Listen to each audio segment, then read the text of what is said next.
Lawrence Schulman is a writer on Mount Desert Island who is keenly interested in what's known as the Great American Songbook. That is popular American songs, many of them from Broadway or Hollywood musicals, from roughly the 1920s to the 1960s.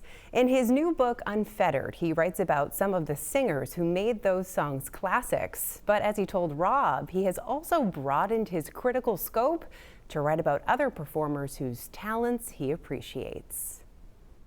So I'm going well beyond now the Great American Songbook, and that's another reason for me to say that I'm unfettered in the sense that a horse is fettered when he's riding down Fifth Avenue, and now that's all gone, and I'm kind of more open now. No blinders, you can go wherever you want. Absolutely. Among the singers Lawrence Schulman writes about in his latest book is Bobby Darin.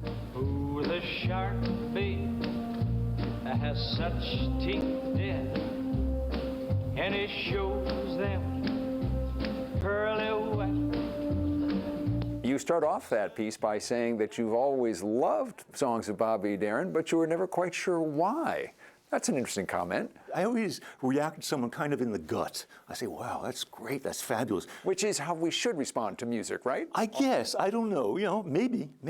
But then if we respond to music like that, if you're a writer at least, you have to put it into words and say why. Why am I having this gut feeling? Bobby Darin was an exceptionally versatile singer, moving easily from one musical style to another, never getting trapped in a single genre. Save my love through loneliness, save my love through sorrows. I've given you my own minutes, give me your tomorrow. Do you feel that his work still holds up, that his music absolutely. is worth listening to? Oh, absolutely. If you want to go online on YouTube to see Bobby Darin sing Maine, the old Jerry Herman song, all the swing, all the charisma, all the energy is there. You made us feel alive again and given us the drive again to make the sound revive again, Maine. Let's talk a little bit about Carly Simon. And I was surprised, I will say, to see that you had written about Carly Simon in this book.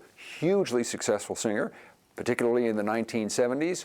What is it that made you want to write about her work? I think she was always an unestimated singer. She had an incredible voice, and really, she had a really unique, one of the best voices of the 20th century.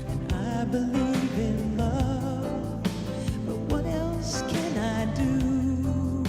I'm so in love with you. I think she was better at doing pop, rock, than doing standards. But in any case, she's a character that interests me tremendously. If you look at her concert at Grand Central Station that she did, I think it was in the 80s or 90s, somewhere there, and she really has a charisma on stage, and she really connects with the musicians and the audience. But you say it's time we moved in together, raised a family of our own, you and me. Well, that's the way I've always heard it should be. You want to marry me, we'll marry. In this book, you've got several pieces about Judy Garland. You have written extensively about Judy Garland. What more is there that you're still finding out about her? I've always said that for me, Judy Garland is an enigma. Old Man River,